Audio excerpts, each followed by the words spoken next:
For thousands of years, King Solomon has been revered as a prophet of God, celebrated for his wisdom. But hidden in the margins of history is an ancient text that paints a wildly different picture, portraying him instead as a master demonologist.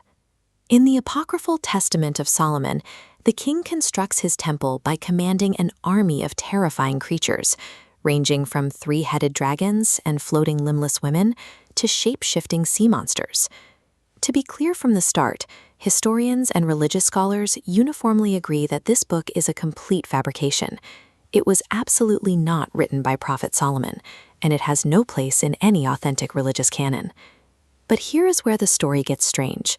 Despite being a known forgery, several of the wildest claims in this book align perfectly with authentic Islamic theology regarding the unseen world. To understand how that is possible, we have to untangle this ancient text. We need to look closely at these bizarre accounts to see which ones are pure myth and which elements actually reflect beliefs held by billions of people today. The narrative of the Testament kicks off at the construction site of the first temple. Every evening at sunset, a shadowy demon appears to a young boy working on the site, stealing half his food and half his daily wages. When Solomon hears about this, he turns to God in prayer, asking for the power to subdue these unseen threats. In response, the archangel Michael descends, delivering a special ring bearing the seal of God. This ring grants Solomon divine authority over the spirit realm. His very first major capture using this relic is none other than the so-called king of the demons, Beelzebub. With Beelzebub bound to his service, Solomon begins summoning other spirits. The book establishes a strict rhythm.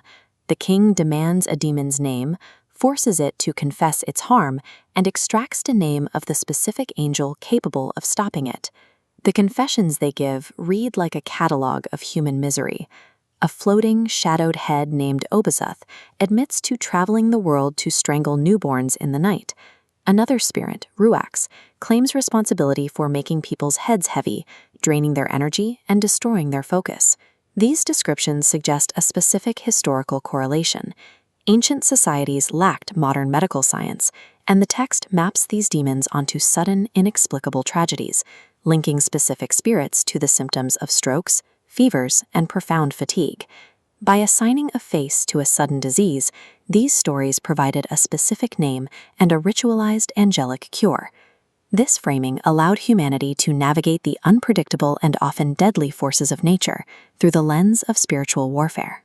The text shifts from physical ailments to the nature of foresight. In one passage, an old man begs Solomon to punish his disrespectful son. Solomon notices his first captured demon, Orneus, laughing in the corner. Orneus reveals he is laughing at the absurdity of the situation. The boy will die in 3 days.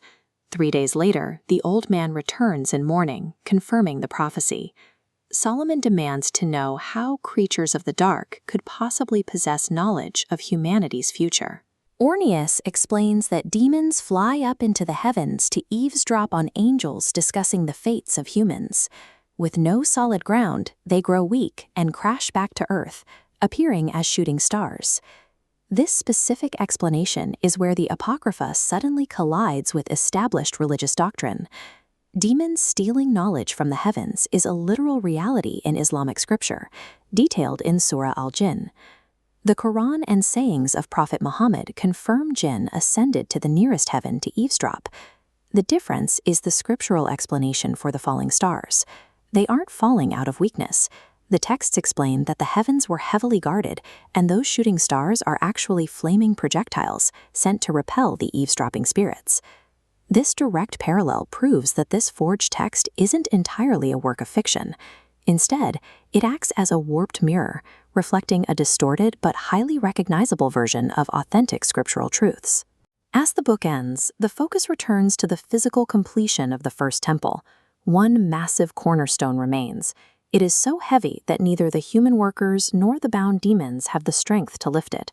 To solve this, Solomon learns of a demon named Ephippus causing havoc in Arabia with a deadly morning wind.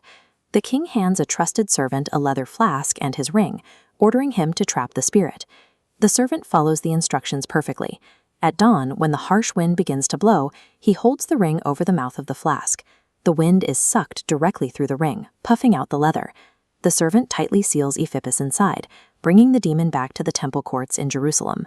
Now under the ring's command, Ephippas enlists another powerful demon from the depths of the Red Sea.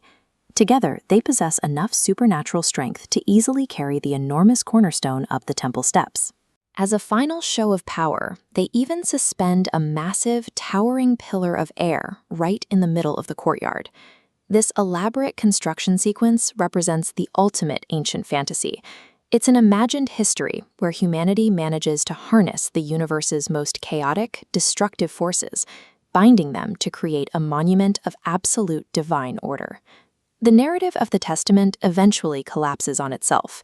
The final chapters of the book descend into poorly written, incoherent blasphemy against Prophet Solomon, cementing its status as an unauthentic, fabricated text. We have to draw a clear line between faith and folklore. The Quran affirms that Solomon was granted control over the Jinn to build monumental structures, but the hyper-specific, shape-shifting, multi-headed monsters detailed in the Apocrypha are clear exaggerations. The Testament of Solomon survives as a profound psychological artifact. It offers a window into how early civilizations tried to name, categorize, and ultimately conquer the terrors of the night. This text might be an ancient piece of fan fiction, but its striking echoes of authentic revelation remain compelling. It reminds us that hidden deep within humanity's wildest myths, you can often find a kernel of undeniable truth.